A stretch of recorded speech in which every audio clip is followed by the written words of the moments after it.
Hi guys! Konnichiwa! So welcome back to my channel. Dahil ay kakatapos lang po ng JLPT noong December 1, ay pag-usapan na muna natin kung ilan nga ba ang overall pass marks at ang sectional passing score.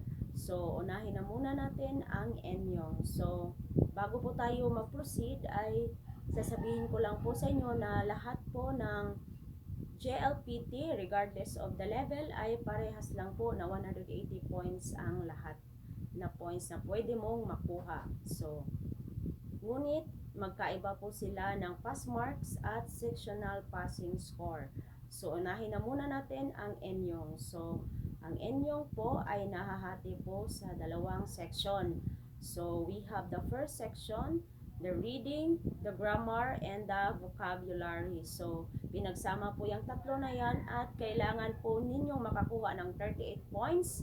From 0 to 100 points ay kailangan po makakuha kayo ng 38 points para makapasa kayo sa sectional passing score for the reading, vocabulary, and grammar. And then we have also the listening. So sa listening po ay from 0 to 60 points po, dapat ay makakuha po kayo ng 19 points para po ay maipasa nyo ang sectional passing score for listening. So, at ang overall po na passing marks for Enyong ay 90 points po. So, tandaan nyo po na kahit po ma-perfect nyo ang vocabulary, reading, at grammar at nagkulang kayo sa listening ay hindi pa rin po kayo makakapasa dahil po ay magkaiba po ang sectional passing score at ang overall marks.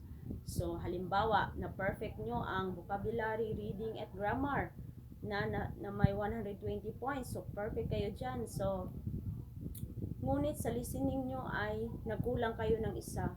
So, bagsak pa rin po ang hatol dyan kasi po ay magkaiba po ang sectional passing score at ang overall pass marks. So, yan po ang dapat tandaan nyo na dapat ay maipasa nyo rin ang sectional passing score at lalo na ang overall pass marks. So, huwag kayong magpakapante na ginalingan nyo masyado sa vocabulary, sa reading at sa grammar at tapos ay naging kulelat naman kayo sa listening. So, hindi po pwede yan kasi kailangan makapasa kayo sa sectional passing score at sa overall pass marks. So, tandaan nyo po na dapat 38 points for the grammar, vocabulary, and reading. So, yan po ang dapat kunin nyo na points para makapasa nyo ang sectional passing score. At sa listening ay 19 points po.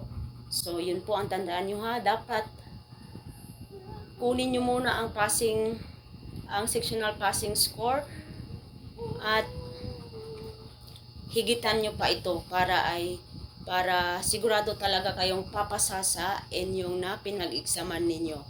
So, tandaan nyo po na dapat nyong ipasa ang sectional passing score at ang overall pass marks. So, yun lamang po. Maraming salamat po. Bye! See you on my next video.